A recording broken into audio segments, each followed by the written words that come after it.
इरम, उसने अपने मखसूस अंदाज में सीने पर हाथ बांधे हुए इरम को मुखातिब किया तो सब रुक कर उसको देखने लगे। क्या तुम लोगों ने स्पेन पुप्पो को शादी का कार्ड भेजा था तुर्की? उसने फरह और रज़ा के चेहरों को मानंद पड़ता देखा। सलमान चाचा को कार्ड दिया था, उन्होंने भिजवा दिया होगा।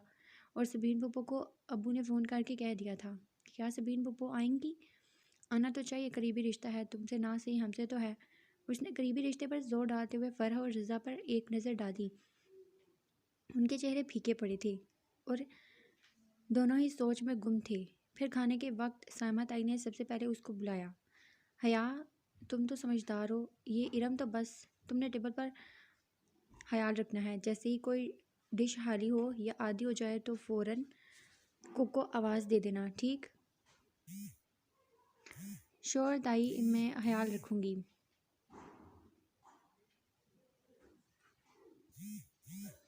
वो बदवक्त मुस्कुराती हुई सर्व करने लगी। चंद मिनट बाद सब खड़े अपनी अपनी प्लेटों में खाना निकाल रहे थे। ताया जान, आपने सलाद नहीं लिया? वो रशियन सलाद का प्याला हाथ में लिए अबू और ताया फुरकान की तरफ आई, जो अपने धुन में बातें कर रहे थे। उसके पुकारने पर चौंके। थैंक यू बेटा। ताया फुरकान ने मुस्कुराते हुए सलाद अपनी प्लेट में निकाला। वो शलवार कुर्ते में मलबूस थे और शॉल ली थी। बारात चेहरे पर मूछें। सलमान साहब उनके बरक्स क्लीन शेव डिनर सूट में बहुत स्मार्ट लग रहे थे। दोनों की सोचें उनके होलियों जैसी थी। अब्बा, आप भी लेना। सलमान, तुमने सबीन को कार्ड पोस्ट कर दिया था? ताया को अचानक शायद उसकी शक्ल देखकर याद आया था। सलमान साहब का चमचे से सलाद भरता हाथ ज़रा सुस्त पड़ा और चेहरे पर करवाहट फैल गई। बहुत आहिस्ता आहिस्ता उन्होंने चमचा प्लेट में पलटा।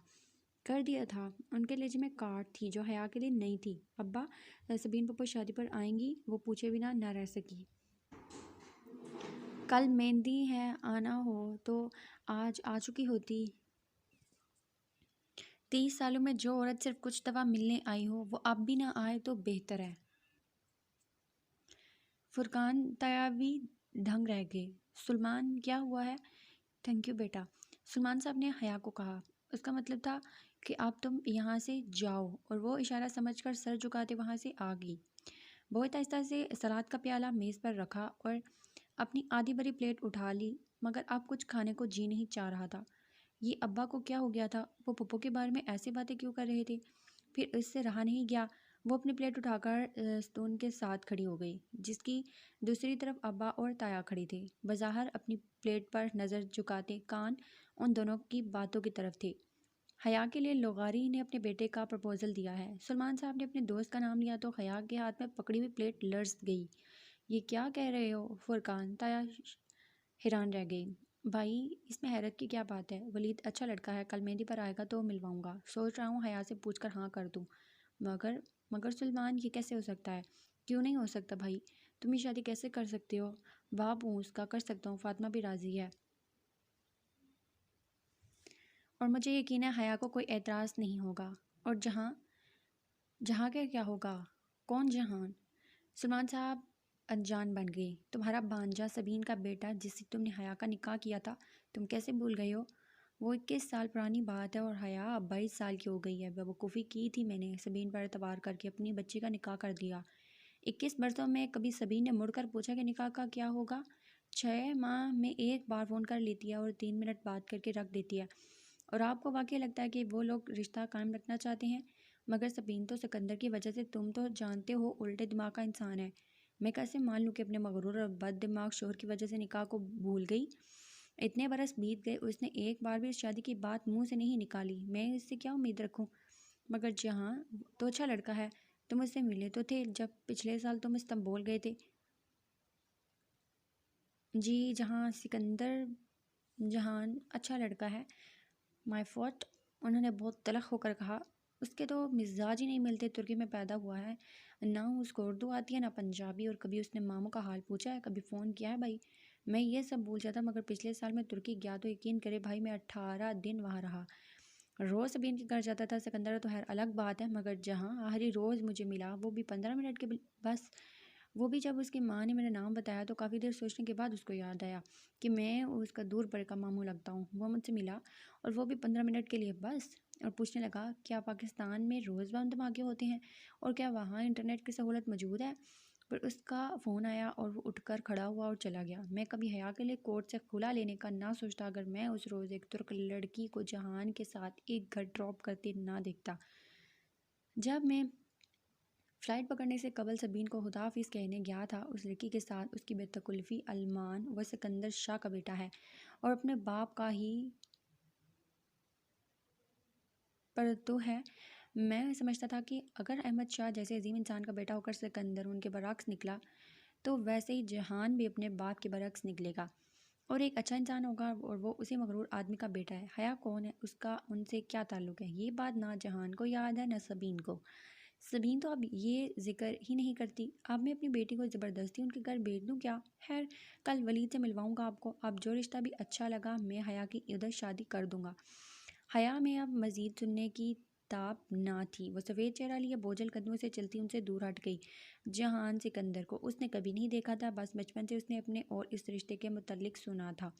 वो साल भर की थी जब सबीन पुप्पो पाकिस्तान आई और फ़रत जज्बात में अपने 8 साला बेटे के लिए उसका रिश्ता मांग गई।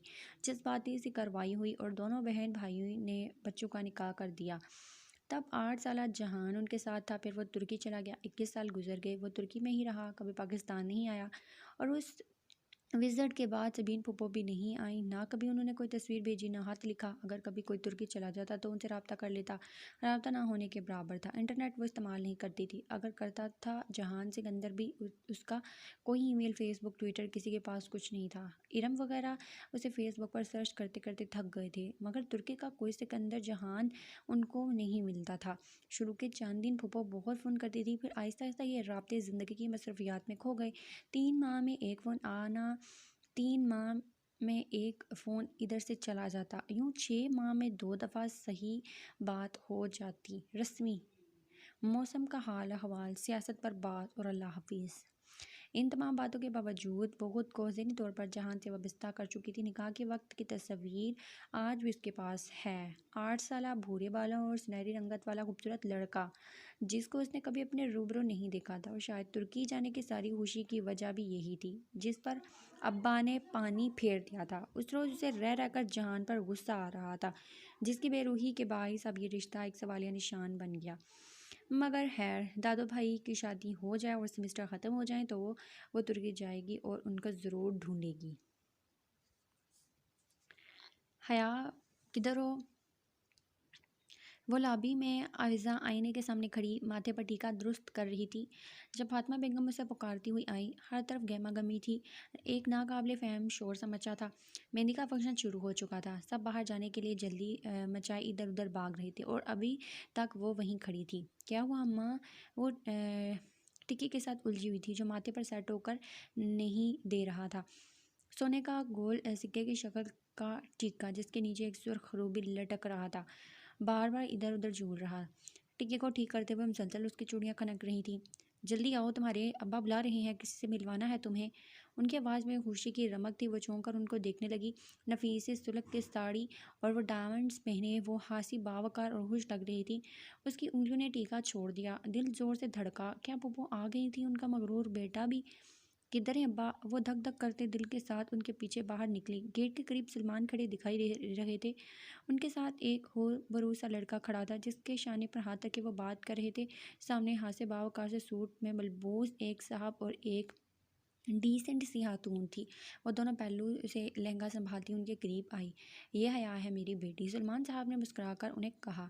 अस्सलाम वालेकुम। उसने सर को हम्बिश देते हुए मध्यम आवाज़ में सलाम किया। वालेकुम अस्सलाम बेटा। वो तीनों दिलचस्पी से उसे देखने लगे।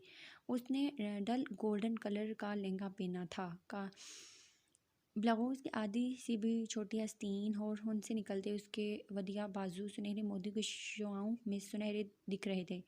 भारी कामतदार दुपट्टा उसने गर्दन में डाला था। बाल हमेशा की तरह खुले कमर पर गिरे, टीके के साथ सुनहरी झुमके कानों से लटक रहे थे और मलाई से बना चेहरा हल्के मेकअप से दिलकश लग रहा था। उसने काजल से लबरेज पलकें उठाई। वो तीनों उसे स्ताइश से देख रहे थे। और हया, ये मेरे दोस्त हैं अमीर लोगारी, ये महनाज भाभी हैं और ये उनके साहबजादे हैं वलीद। उसके दिल पर बोझ सा आ गिरा। आंखों में बेएहतियात नमकीन पानी आया जिसे उसने अंदर उतार लिया। Nice to meet you. वो मेहमान आने लगे। वो मैं फूल की पत्तियाँ इधर रख खाती हूँ, सब मुझे ढूंढ रहे होंगे तो मैं। हाँ हाँ, तुम जाओ एंजॉय करो। सलमान साहब ने आस्तगी से उसके शानों से हाथ हटाए। वो माजरत हुआ ना मुस्कुराती हुई गेट की जानिब बढ़ी। बाहर आकर उसने बेतहार आंखों के भीगे गोशे साफ किए और एक नज़र उनको पलट कर देखा, फिर सर झटक कर आगे बढ़ गई। उनके घर के साथ खाली प्लॉट में शामियाने लगाकर मेहंदी का फंक्शन अरेंज किया गया था। मेहंदियाँ दोनों घरों की अलग अलग थी। गेंदे के फूलों और मोतिये की लड़ियों से हर कोना सजा था। तकरीब ज़ोर शोर पर थी। मर्द अलग थे, औरतें अलग थी। हाँ, औरतों की तरफ ख़ानदान के मर्दों का आना जाना लगा था। मरियम भी लहंगे में इधर उधर घूम रही थी। वहाँ डीजे, मूवी वाले और रिफ्रेशमेंट सर्व करते बाहर के मर्द थे। मगर आज तो शादी का फंक्शन था, फिर सर ढकने की पाबंदी कैसे होती? शादियों पे तो खैर होती है ना। हयात डांस शुरू करें? इरम अपना लहंगा संभालती हुई उसके पास आई। हाँ ठीक है, तुम गाना लगवाओ। और ये कौन है? सामने वाली कुर्सियों की कतार के साथ खड़ी एक लड़की कुर्सी पर बैठी खातून से वो झुककर मिल रही थी। उसने स्याह अबाया और ऊपर स्टॉल ले रखी थी। अजीब बात थी कि इस लड़की ने उंगलियों से नकाब थाम रखा था। कौन? इरम ने पलट कर देखा, फिर गहरी सांस लेकर मुड़ी। ये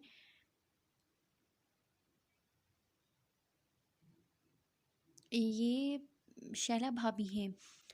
पूरी दुनिया से अलग उनकी डेढ़ इंच की मस्जिद होती है।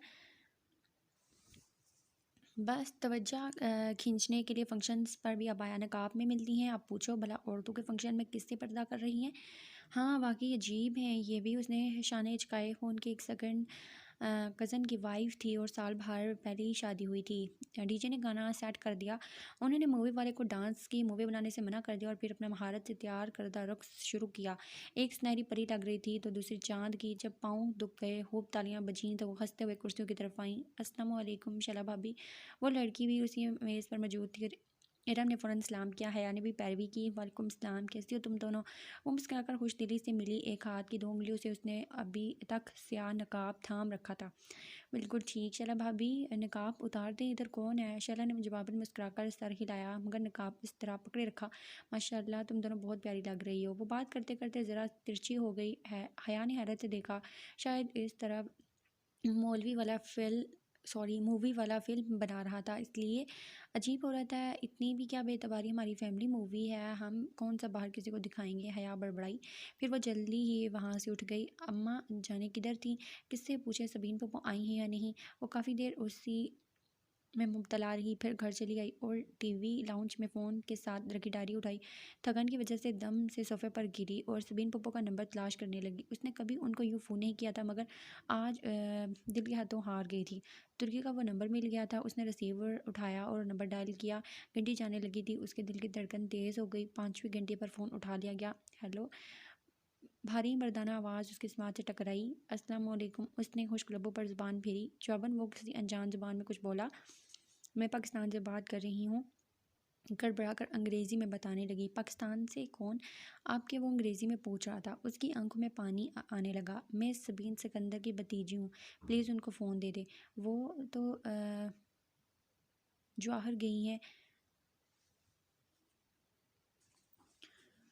कोई मैसेज है तो बता दें, वो मसरूफ़ से अंदाज में कह रहा था। अब ये जवाहर क्या था उसे कुछ अंदाज़ा ना था। वो सबीन पप्पो ने पाकिस्तान नहीं नहीं आना क्या? दावर भाई की शादी पर? नहीं, वो बिज़ी हैं शायद। वो फ़ोन रखने ही लगा था कि वो कह उठी। आप कौन? उनका बेटा जहान। खट से फ़ोन रख दिया गया। उसने भीगी आंखों से रिसीवर को देखा और फिर ज़ोर से क्रडल पे पटाखा। आंसू साफ किए और उठकर बाहर आई तो गेट की तरफ से जफ़र चिल्ला रहा था। उसके हाथ में सफ़ेद हाथ खुले गुलाबों का बुके था। वो बेहतियात टुटक कर रुकी, फिर लहंगा संभालती जीने उतर आई। ये क्या है जफ़र? ओह तुसी इत्थे हो? ये कोरियर वाले ने दिया है। जफ़र ने गुलदस्ता और एक बंद लिफाफा उसकी तरफ बढ़ाया। वो पिछले 7 साल से ताया फुरकान का मुलाजिम था। ठीक है तुम जाओ। उसने बुके को बाजू और सीने के दरमियान पकड़ा और दोनों हाथों से बंद लिफाफा खोलने लगी। हस्ब मामूल उसमें सफ़ेद सादा कागज़ था जिसके बिल्कुल दरमियान में उर्दू में एक सतर लिखी थी। उस लड़की का नाम, जो कभी किसी अनचाहे रिश्ते के बनने के खौफ से रोती है तो कभी किसी बन चुके इन अनचाहे रिश्ते के टूटने के खौफ से। वो सुन रह गई, फिर घबराकर इधर उधर देखा। गेट खुला था। मेहंदी वाली जगह से बहुत सारे लोग आ जा रहे थे। ऐसे में क्या कोई इधर था जो भगवान मुशाहिदा कर रहा था। उसने लिफाफे को पलटा। कोरियर की मोहर एक रोज़ कबल की थी। अभी 10 मिनट कबल वो जहान के साथ पहली दफ़ा बात करके रोई थी। बन चुका अनचाहा रिश्ता, और घंटा भर पहले वलीद और उसके वालिदैन से मिली थी। अनचाहे रिश्ते के बनने के खौफ। ये कौन था जो इतना बाखबर था। एक दिन कबल ही उसे कैसे इल्म हुआ कि वो आज 2 दफ़ा रोएगी। वो खौफजदा सी लड़की बार बार वो तहरीर पढ़े जा रही थी। अब्बा निकल तो नहीं गए। वो परफ्यूम की बोतल बंद करती मखसूस हॉर्न और गेट खोलने की आवाज़ पर मोबाइल और पर्स उठाकर बाहर को भागी। मुकर्रर वक्त होने को था। आज दावर भाई की बारात थी। पोर्श खाली था। तयाफुर खान के पोर्शन से अलबत्ता आवाज़ आ रही थी। अब क्या करें, अब्बा को फ़ोन करें या तयाफुर खान के घर जाकर किसी से लिफ्ट मांगें। वो सोच ही रही थी कि गेट पर हॉर्न हुआ। उसने रुक कर देखा। स्याह चमकती अकार्ड बाहर खड़ी थी। उसकी हेडलाइट्स खासी तेज़ थी। उसने बेतबार माथे पर हाथ का साया बनाकर देखना चाहा। वो वलीद लुगारी था। साथ फ्रंट सीट पर उसके वालिद और पीछे वालदा। अस्सलाम वालेकुम हया। वो दरवाज़ा खोलकर बाहर निकला। वो धीमी होती हेड लाइट्स में उनके सामने खड़ी थी। गहरे सुर्ख कामदार बगैर आस्तीनों वाला फ्राक जो पाँव तक आता था और नीचे हम रंग तंग पजामा, गोल्डन दुपट्टा गर्दन में था। हमें मैरिज हॉल का इल्म नहीं है, अंकल हैं। वो उसने नज़रअंदाज कर दी। लौहारी साहब के दरवाजे के पास रुकी। अंकल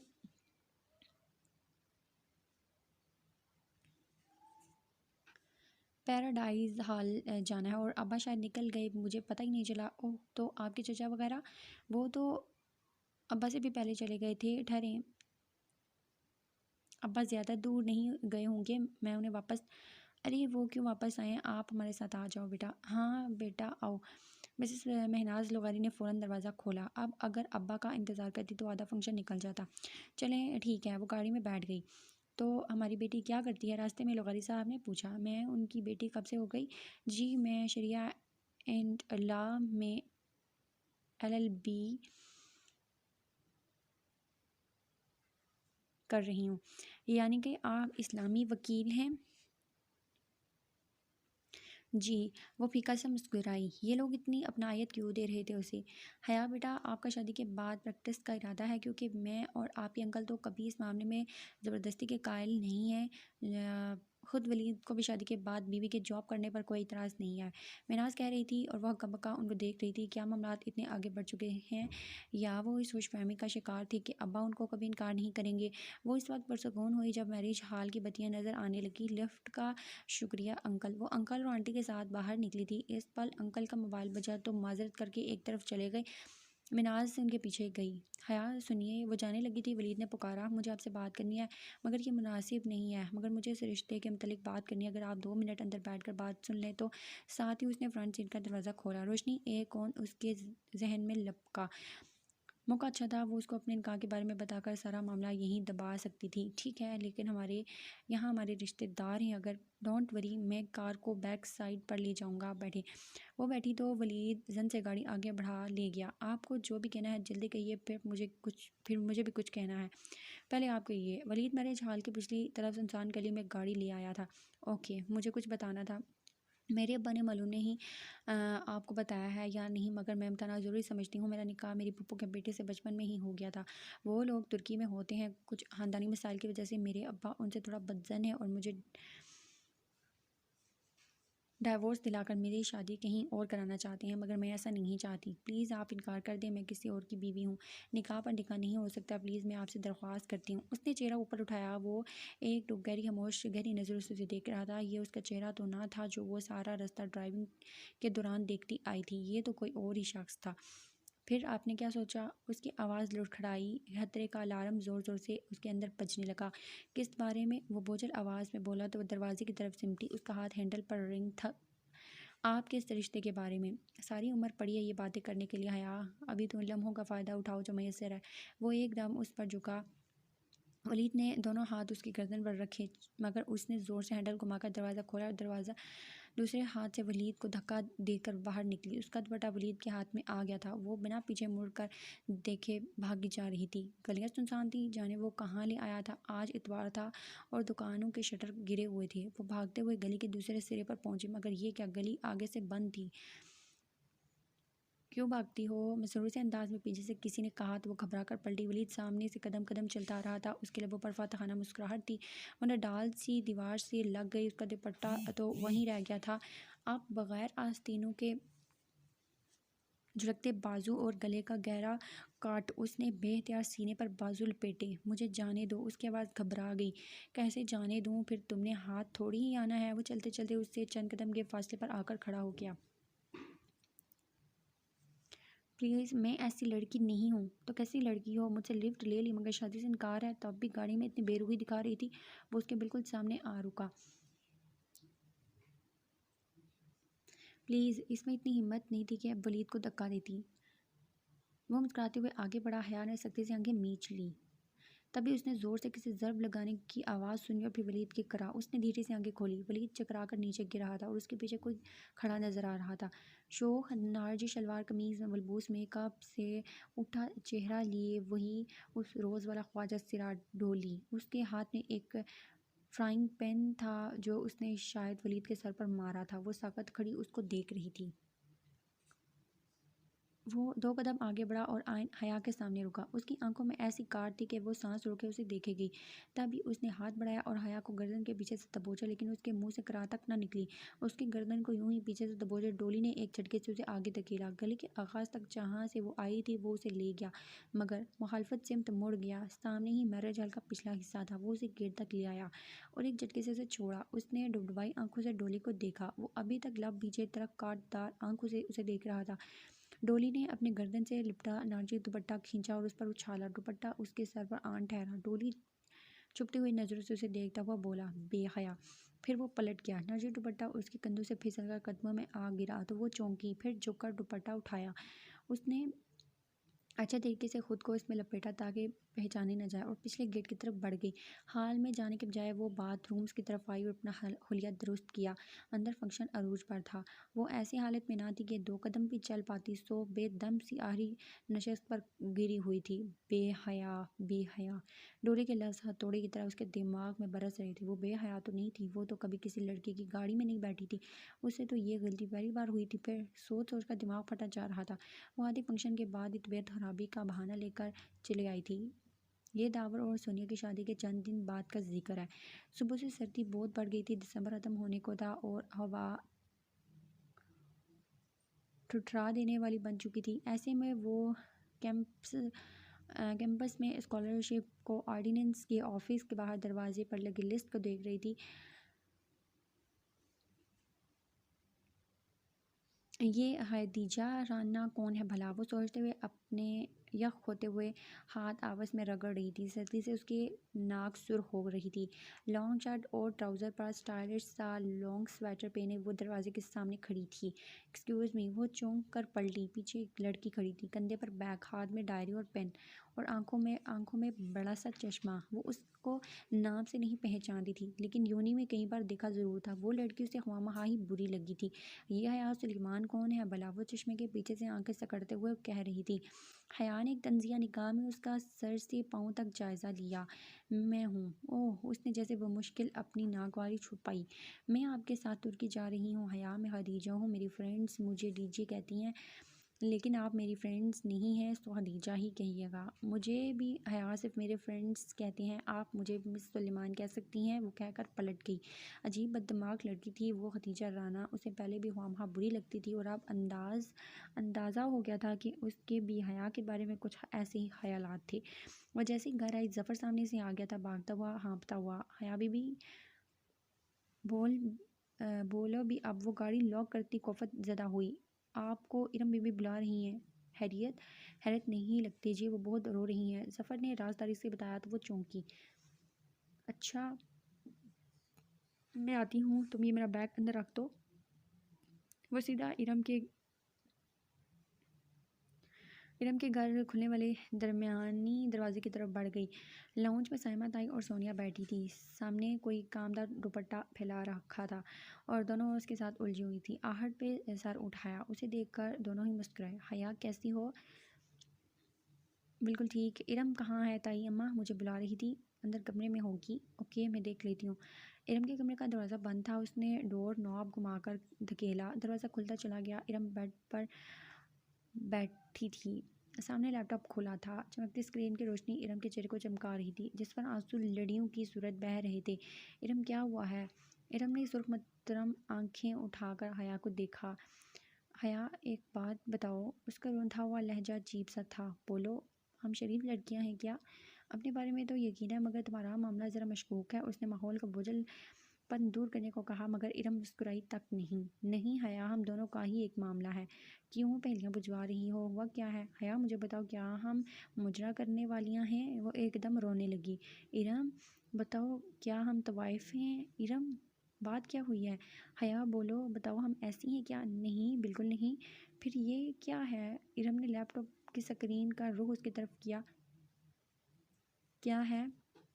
उसने उलझन से स्क्रीन को देखा। उस पर एक वीडियो चल रही थी। वीडियो का कैप्शन ऊपर रोमन उर्दू में लिखा हुआ था, शरीफों का मुजरा। वीडियो किसी शादी के फंक्शन की थी। हर सूजी सवरी खवातीन और डांस फ्लोर पर महव रक्स दो लड़कियां। उसका एक का लहंगा गोल्डन था और दूसरी का सिल्वर। पूरी छत जैसे उसके सर पर आन गिरी। नहीं, वो करंट खाकर उठी। ये क्या? ये शरीफ का मुजरा है हया, और ये हमने किया है। ये दावर भाई की शादी की वीडियो है जो किसी ने इंटरनेट पर डाल दी है। ये पढ़ो, वीडियो डालने वाले ने अपना ईमेल एड्रेस भी दिया है, जिस पर मेल करके पूरे डांस की वीडियो भी हासिल की जा सकती है। ये देखो, इस वीडियो को 3 दिन से सैकड़ों लोग दे चुके हैं। हया, हम बर्बाद हो चुके हैं। हम कहीं के नहीं रहे। इरम फुट फुट कर रो रही थी। वो ताकत से स्क्रीन को देखे जा रही थी। ये कोई भयानक ख्वाब था। हाँ, ये ख्वाब ही था, और अब वो जाग जाना चाहती थी। स्क्रीन पर रुखसा परियों के सरापे मुख्तलिफ हिस्सों पर किसी ने सुर्ख दायरे खींच रखे थे। जैसे ही कोई लड़की किसी स्टेप पे झुकती तो फौरन सुर्ख दायरा उभरता। उसके कानों से धुआं निकलने लगा। नहीं, ये मैंने नहीं किया। वो एक कदम पीछे हो रही थी। उसके लब कँपा रहे थे। इरम इसी तरफ बिलक रही थी। मैं मुजरा करने वाली नहीं हूँ। मैं शरीफ लड़की हूँ। ये हम ही हैं हया, हम बर्बाद हो गए हैं। उसका सर चकराने लगा। ये सब क्या हो गया था? वीडियो के सैकड़ों व्यूज़ लिखे आ रहे थे। क्या वो पूरे शहर में फैल गई थी? और अगर उसके खानदान वालों तक पहुँच गई तो अब्बा तो मुझे गोली मार देंगे। इरम, मुझे तो जिंदा गाड़ देंगे। मगर ये वीडियो किसने बनाई? हमने तो मूवी वाले को मना कर दिया था। किसने ये छुप कर बनाई? कुछ करो इरम। उसका सख्ता टूटा। वो तेज़ी से इरम के करीब आई। मैंने इस वेबसाइट पर रिपोर्ट तो की है, लेकिन वेबसाइट ने एक्शन लेकर वीडियो हटा दी। तो भी ये सीडी हर जगह मिल रही है। ऐसी चीज़ें तो मिनटों में फैलती हैं। हम कहाँ कहाँ से हटवाएंगे? खुदाया, ये क्या हो गया? वो बेबसी से ज़मीन पर बैठी चली गई। अगर अब्बा फिर किसी भाई वगैरह को ये मालूम हो गया, खुदाया, हम क्या करेंगे? इरम ने भी खुद को कमरे में बंद कर लिया था, और वो भी बस कमरे की होकर रह गई थी। सोच सोच कर दिमाग फटा जा रहा था, मगर कोई हल नहीं था। शाम में वो सो रही थी कि राहेल का फ़ोन आ गया। उसके दिमाग खतरे का अलार्म बजाने लगा। हेलो हया, कैसी हो? रोहेल की आवाज़ में गर्म जोशी थी। ठीक, तुम ठीक हो? एकदम फिट। मैंने तुम्हें मुबारकबाद देनी थी। किस बात की? भाई, तुम एक्सचेंज प्रोग्राम के तहत तुर्की जा रही हो। और किस बात की भला? ओह अच्छा, थैंक यू सो मच। कब तक जाना है? वो खुशी से पूछ बैठा। जनवरी के एंड तक या फरवरी के शुरू तक। तो क्या तुम इधर सबीन पप्पू की फैमिली से मिलोगी? पता नहीं, अभी सोचा नहीं। क्या बात है, तुम अपसेट लग रही हो। वो ज़रा परेशान हुआ। नहीं, वो फ़ौरन संभली और फिर इधर उधर की बातें करके खुद को नॉर्मल ज़ाहिर करने लगी। फ़ोन बंद हुआ तो इरम की तरफ चली आई। यूँ मुंह सर लपेट कर बैठने से कुछ नहीं होगा तो क्या करें? इरम ने तकिया फेंका और उठ बैठी। सबसे पहले तो सारे घर के कंप्यूटर से उस वेबसाइट को ब्लॉक करते हैं, ताकि कम से कम घर वालों को तो ना पता चले। फिर उसका कोई मुस्तकिल हल सोचते हैं। ठीक है, चलो। उम्मीद का सिरा नज़र आते ही इरम उठ खड़ी हुई। बिना किसी वक्त के जब वो तमाम कंप्यूटर्स पर उस वेबसाइट को ब्लॉक कर चुकी, तो सायमा ताई ने आकर बताया कि रात में इरम को देखने के लिए तैफुर खान के कोई फैमिली फ्रेंड बमा ख़ानदान आ रहे हैं। रस्मी कार्रवाई थी, क्योंकि रिश्ता तो वो ढके छुपे लफ्ज़ों में मांग ही चुकी थी। हया सब कुछ भूल भाल कर खुश जोश हो गई। हमारे दूल्हा भाई भी साथ ही आए हैं। हया ड्राइंग रूम में झांक कर अंदर कमरे में आई तो वो मुंह लटकाए बैठी थी। तुम ऐसे क्यों बैठी हो? इरम ने आहिस्ता से सर उठाया। सर पर सलीके से दुपट्टा ओढ़े वो तैयार बैठी थी। वो वीडियो दफ़ा करो, उसे आओ, सब बुला रही हैं लड़की को। उसकी वालदा माजिदा ने अंदर बुलाया, तुम्हें दिखाने के लिए आओ। वो इरम को पकड़े डाइनिंग रूम में आई। सामने 2 सिंगल सोफ़ों पर एक नफीस सी औन खातून और एक खूबरू सा नौजवान बैठा था। सामने रखी मेज़ लज़ुमात से सजी हुई थी और सोनिया बसद इसरार मेहमानों को बहुत कुछ पेश कर रही थी। बस भाभी, हमें तो अपने जैसी ही बच्ची चाहिए, बाहया बापर्दा। वो खातून मुस्कुराकर कह रही थी। अरे मिसेस करीम, हमारी इरम तो कभी सर ढके बगैर गेट से बाहर नहीं निकली। अस्सलाम वालेकुम। वो इरम को साथ लिए अंदर दाखिल हुई। इसके इस्लाम पर सबने सर उठाकर देखा। गुलाबी पूरी आस्तीनों वाली शलवार कमीज़ में हम रंग दुपट्टा अच्छी तरह फैलाकर सर पर लिए इरम झुकी निगाहों से सामने एक सोफे पर बैठ गई। हया भी साथ ही थी। कमर पर गिरते सिल्की बाल और दुपट्टे को कंधे पर डाले इरम के साथ ही टांग पटांग रखे पर एतमाद तरीके से बैठ गई। बेगम करीम की मुशफ़क़ सी आंखों में इरम के लिए पसंदीदगी की झलक उठी थी। उन्होंने तायदी अंदाज में अपने स्मार्ट से बेटे को देखा, मगर वो इरम को नहीं बल्कि अब बहुत गौर से हया को देख रहा था। और बेटा, आप क्या करती हो? बेटे को मतवजह न पाकर वो इरम से मुखातिब हुई। जी, मास्टर्स कर रही हूँ इंग्लिश लिटरेचर में, इरम ने जो कि नज़रों से कहा। तभी हया को महसूस हुआ कि वो लड़का मुसलसल उसे देख रहा है। उसने पॉकेट से अपना ब्लैकबेरी फ़ोन निकाला और खामोशी से सर झुकाए बटन प्रेस करने लगा। ख़वातीन आपस में मसरूफ़ थी, मगर हया कुछ अजीब महसूस करती उसको देख रही थी, जो अपने फ़ोन पर झुका था। तभी होले से उसके मोबाइल से माय नेम इज़ शीला की आवाज़ गूंजी, जिसे उसने फ़ौरन बंद कर दिया, मगर वो सुन चुकी थी। शीला के साथ शादियों का महसूस शोर भी सुनाई दिया था और इरम ने भी शायद कुछ सुना था। तभी चौंक कर गर्दन उठाई और फिर कदरे सिपकी से वापस सर को झुका गई। हया को अपने जिस्म से जान निकलती हुई महसूस हुई। क्या दुनिया इतनी छोटी थी? वो अब मोबाइल पर कुछ देख रहा था, कभी स्क्रीन पर देखता और कभी हया और इरम की नज़र पर नज़र डालता। साफ ज़ाहिर था कि वो कुछ मिलाने की सही कर रहा था। फिर एकदम वो उठा और तेज़ी से कमरे से निकल गया। एक शर्मिंदा सी खामोशी ने सारे माहौल को घेर लिया। हया ने सर झुका दिया। उसे अपना दिल डूबता हुआ महसूस हुआ। वो बहुत बेचैन सी बैठी, पाँव ऊपर सोफे पर समेटे, हाथ में रिमोट पकड़े वो झुलाई हुई सी चैनल बदल रही थी, मस्तरब बेचैन परेशान। स्मार्ट टीवी की स्क्रीन पे पूरे म्यूज़िक के साथ इश्तहार चल रहा था। वो गायब दिमागी से स्क्रीन को देख रही थी, जहाँ मोबाइल कंपनी के साथ गैर तस्दीकशुदा सिम का इस्तेमाल कानूनन जुर्म है, PTA लिखा आ रहा था। जाने का पुश का बटन उससे दबाया और इश्तहार वहीं रुक गया। वो इतनी दूर भटकी हुई थी कि प्ले भी ना कर सकी। दरवाजे में फातिमा बेगम की शक्ल दिखाई दी। वो थकी हुई अंदर दाखिल हुई। यह हया रिमोट फेंक कर तेजी से उठी। क्या बात थी? सलमा ताई ने क्यों बुलाया था? इरम के रिश्ते के लिए जो लोग उस दिन आए थे उन्होंने इनकार कर दिया है। हालांकि रिश्ता मांग चुके थे और हया का दिल बहुत डूब कर रह चुका है। क्यों क्यों इनकार कर दिया? उसको अपना सांस रुकता हुआ महसूस हुआ। कोई वजह नहीं बताई, बस एकदम ही पीछे हट गई। सामा भाभी भी बहुत अपसेट है, मगर कुछ तो कहा होगा। बस यही कहा है कि हमने किसी ज़ात हयाल और बेपर्दा लड़की को बहू बनाकर अपनी अकाबत ख़राब नहीं करनी।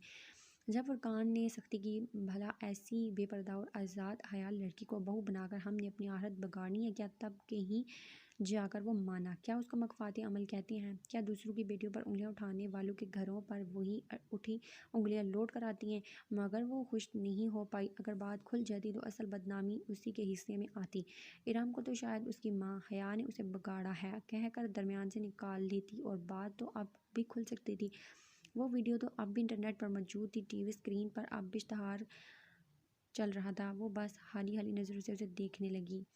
बग़ैर तस्दीकशुदा सिम के इस्तेमाल कानूनन जुर्म है, PTA। बग़ैर तस्दीकशुदा सिम के इस्तेमाल कानूनन जुर्म है, PTA।